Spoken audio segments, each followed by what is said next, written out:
జై తెలంగాణ. అందరికీ నమస్కారం. ఈరోజు పార్లమెంట్ ఎన్నికల దగ్గరికి వస్తున్న కొద్దీ ఒక వింత మార్పులు, విపరీతమైన ధోరణి ఇలా రేవంత్ రెడ్డి కాంగ్రెస్ పార్టీ ప్రభుత్వం దగ్గర కనబడుతూ ఉన్నది. దీనికంతటికి కారణం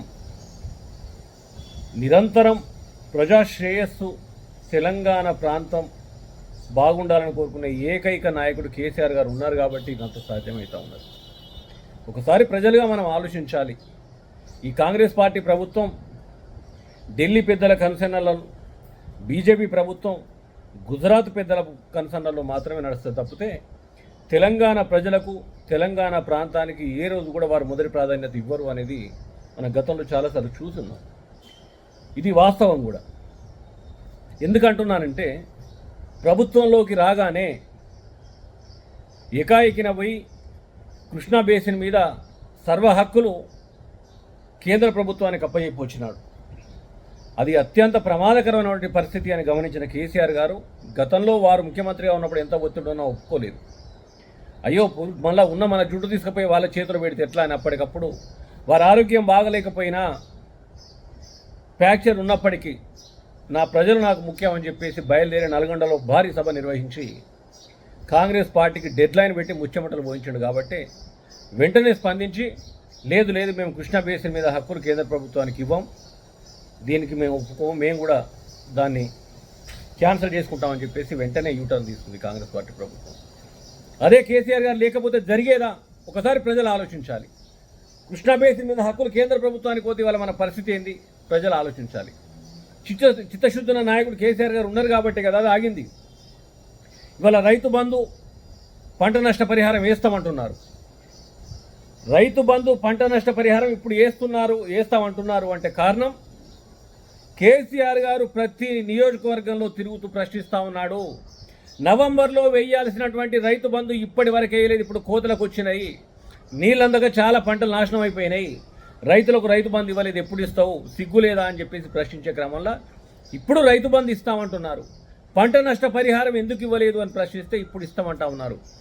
నైతికంగా కేసీఆర్ గారు సాధించిన విజయం మనందరి తరపున నిలబడి, చిత్తశుద్ధున్న నాయకుడు కాబట్టి ఎన్నికల ముందు అయినా సరే నా రైతులు బాగుంటే చాలు, ఓట్లు సీట్లు ముఖ్యం కాదు అని చెప్పేసి రైతు బంధుకు కానీ పంట నష్ట పరిహారానికి కానీ ఎక్కడ ఆబ్జెక్షన్ చెప్పకుండా మీరు ఇవ్వండి దాన్ని యథావిధిగా అని చెప్పేసి ఒప్పుకున్న గొప్ప నాయకుడు కేసీఆర్ గారు. రైతు బంధు, పంట నష్ట పరిహారం కాంగ్రెస్ ఇస్తే నాకేదో నష్టమైతే నాకు సీటు తగ్గుతుందని భయపడలే. ప్రజలు బాగుంటే చాలా అంతిమంగా అని భావించండి కాబట్టే ఇవాళ వాళ్ళు ఇవ్వడానికి ముందుకు వస్తూ ఉన్నారు. ఇస్తారా లేదా చూడాలి ఇక.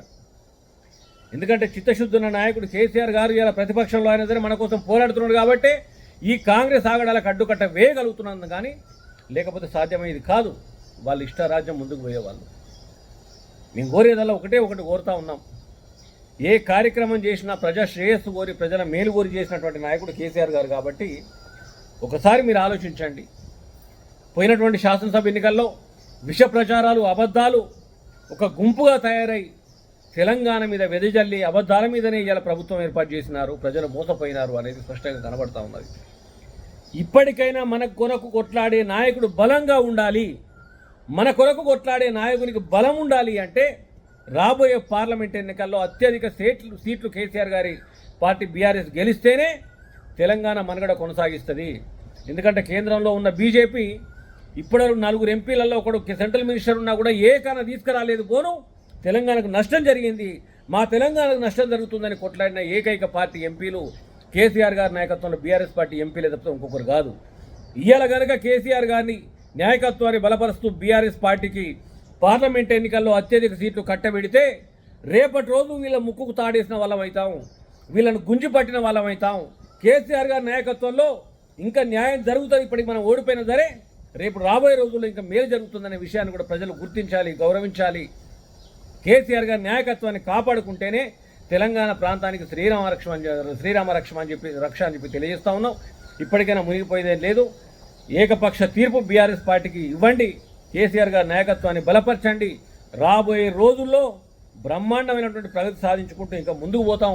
ఇవాళ సిగ్గు లేకుండా కేసీఆర్ గారు ఇచ్చిన ఉద్యోగాలను మేము ఇచ్చినామని చెప్పుకుంటున్న ఈ కాంగ్రెస్ పార్టీ నీచ సంస్కృతి ఇంకా అబద్ధాలతోటి కొనసాగుతూ ఉన్నది.